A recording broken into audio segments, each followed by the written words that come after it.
Shalom Aleichem. This past Shabbos was Yud Beis Tamuz. It was the 12th of Tamuz. Aside from being the birthday of my daughter, my oldest daughter, Chana Mishka, may she be well with her husband and 5 children at Chabad of South Bronx. We'll dedicate this Torah talk to her and her family. And Yud Beis Tamuz is also the birthday, or it's originally the birthday of the previous Rebbe, Rabbi Yosef Yitzchak Schneerson, the father-in-law of the most recent Chabad Rebbe, Lubavitch Rebbe. It was also the date of his redemption, his salvation from being imprisoned and condemned to death in communist Russia. So this past Shabbos, my family and I were invited to go upstate New York to spend a Shabbos with our cousin, the Wallowik family from 5 towns. What struck me and reminded me of my youth was our cousin's son, Mendel, just recently married with maybe two little kids, Baruch Hashem. But he was urging us, myself, my son-in-law, he says, let's go out to the shuls, to the local shuls, and let's go tackle them. Let's go talk to them about Yud Beis Tamuz. So here's where there's something almost uncanny or very different and unique about the Lubavitcher Rebbe. He was, of course, he was the nicest man and cared for everyone with the whole depths of his soul. And he sent people everywhere. But he was also very demanding of his Hasidim. And he told us that on Yud Beis Tamuz, on this date, and on some certain other dates, people should go out, the Bachrim, the Yeshiva boys, and the young Galite, the young married men, should go out to the shuls and talk in all the shuls of the neighborhood, wherever they are and wherever they can reach, about the special day and the significance of the date. So, up there in Swan Lake, New York, I went with my cousin and son-in-laws. We had 2 son-in-laws up there. Basically, we went from shul to shul, from kiddush to kiddush, and we spoke in different places. And it was beautiful, and we saw Hashgacha Pratis. I met somebody. I printed some educational materials you could see on toolsfortorah.com. Tools for Torah. Some books for Jewish day schools. I met my first printer, the one who ever first printed my books in 2008. Up there in one of the bungalows. It was his house, at which the Farbrengen was. His name is Shaya Gross. Anyway, there's a lot of divine providence, because I was walking on the street on the way before Shabbos. A car screeched to a halt and said, "Hey, I just put on tefillin with one of your guys. I just bought tefillin for a kid." And this was a Chabad rabbi somewhere in Minnesota, in the college. Anyway, long story short, let's cut to the chase and get to some content. The previous Rebbe was imprisoned in 1927. This was his 7th time being imprisoned, and it was obviously for counter-revolutionary activities for the communist Russia and in upholding the flame of Judaism. There, the Rebbe credits the survival to the previous Rebbe, the survival of Judaism to the previous Rebbe, and says that we should emulate him. We should learn from him, and we should learn lessons from his stories and his life. And the reality was, it was a danger. It wasn't just a discomfort, but it was a danger. And the previous Rebbe sent people, his agents, his Hasidim, to teach Torah in places where it wasn't just uncomfortable, it was life-threatening. And in my immediate family, my grandfather's mother and father were both killed by the Russian government for their Jewish activities. My grandmother's mother survived, Baruch Hashem, but her father was killed also. My grandmother's mother her name was Mariasha. She single-handedly survived with a houseload of children. I think it was 6 children. Without her husband, they lived in a shul. We named our youngest daughter Mariasha after her. Though she battled the Russians, and the previous Rebbe had told his Hasidim, no matter what, don't let your children go to the atheist teachings, to the non-Jewish schools that the Russian government forced them to go at the threat of either Siberia, jail, or death.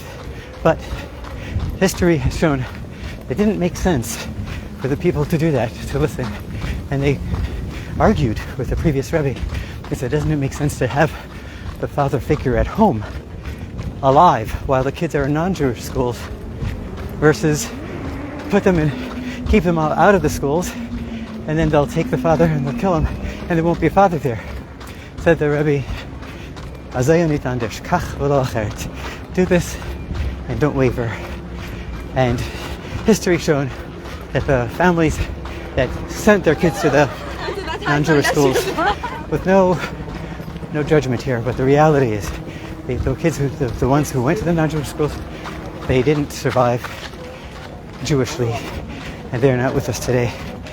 And the ones who didn't, like my great-grandparents, some of them were shot and killed, like my great-grandfather, but their families are strong and live to tell the tale. In this, the Rebbe connects this to the Torah portions of these weeks. Yud Beis Tamuz falls on Parsha's Chukas-Balak. Chukas-Balak. Chukas means, this is last week's portion. This week is Pinchas, but I'm just going back from last week. The word chukah means a law, a statute, a decree, a law that has no basis in logic. And the Torah says, Zos Chukas HaTorah. This is the law of the Torah. And it talks about the para aduma, the red heifer, the red cow, in which when somebody is impure, they would burn the cow and they would take its ashes and sprinkle its ashes on the person who was impure, and he would be purified. Everyone asks this question, all the biblical commentators ask the question, how could it be? Like what? First of all, what does this have to do with the whole Torah? Why is this the law of the whole Torah? Zos Chukas HaTorah, the law of the Torah. Why is it the one with a capital T-H-E? And many more. The Rebbe spoke about this at length many times, as did many biblical commentators. The lesson the Rebbe said in this talk was that there was an element in this mitzvah that we don't find in other mitzvahs. That the person, the efer, the para aduma, the red heifer, is mitaher es hatmeim. It purifies those who are impure, but it's also mitame es hatahorim. It also defiles, impurifies those who are pure. Which means to say, the person who came to be cured would need to have this dust, this ashes of this red cow sprinkled on him. And the person who would sprinkle it to make him pure would become defiled, would become impure. So the Rebbe became impure. So there was an element of sacrifice in his service, in his gift. Says the Rebbe, this is the paradigm of the previous Rebbe's life, where it wasn't a comfortable situation, and oftentimes it was dependent on self-sacrifice, on real life danger. And the previous Rebbe would send his agents literally to death, unfortunately, but to Jewish education, but they would end up dying or being killed by the Russians. And crazy story, but he would send another one in this place. If somebody was killed in the line of duty, he would send somebody else. And the Rebbe said this was the most difficult thing ever for anybody to imagine. Of course, the previous Rebbe himself put his own life in danger. He was in prison 7 times with his life in danger, and he was actually condemned to be killed. But with the miracles of God, he was saved. So this is one story, the Parsha Chukas, as it relates to Yud Beis, Yud Gimble Tamuz, where we have something that doesn't make sense, but it's a law, it's a decree, and if we follow it, it'll be better for us in the long run. We don't always see it in the short run, but we know in the long run it'll be better. The next question is regarding the next Parsha. Last week was a double portion, Chukas-Balak. And Balak is a Torah portion that's named after a wicked king, Balak Melech Moab, the king of Moab, who hired the non-Jewish prophet Balaam to traffic here, to curse the Jewish people and to destroy them. Now the question is, why is it that the Torah gives this precious real estate of a name of a Torah portion to a wicked king who wanted to destroy the Jews? If you want to memorialize somebody, it's usually somebody who builds a building, creates an organization, does something good for humanity, but not somebody who wants to destroy the Jewish people. Why would we name the Torah portion Balak after this wicked, wicked king? Says the Rebbe, one of the lessons we can learn from here, one of the reasons, is because God is telling us that God runs the world, not Balak and not Balaam. And everything that happens in this world comes from above. Sometimes we see it, sometimes we don't. And sometimes the motivations for the Jewish people, myself included, are from a good place, where God grants you blessing, revealed blessing and good, and you're grateful for it, and you want to be closer to God. And sometimes it's through the opposite.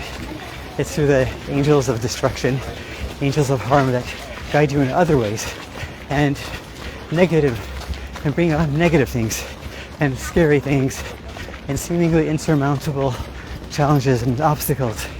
Says the Rebbe, we should learn from here that everything comes from God. Everything is good, even if it seems like it's a negative. Like the story of Balak.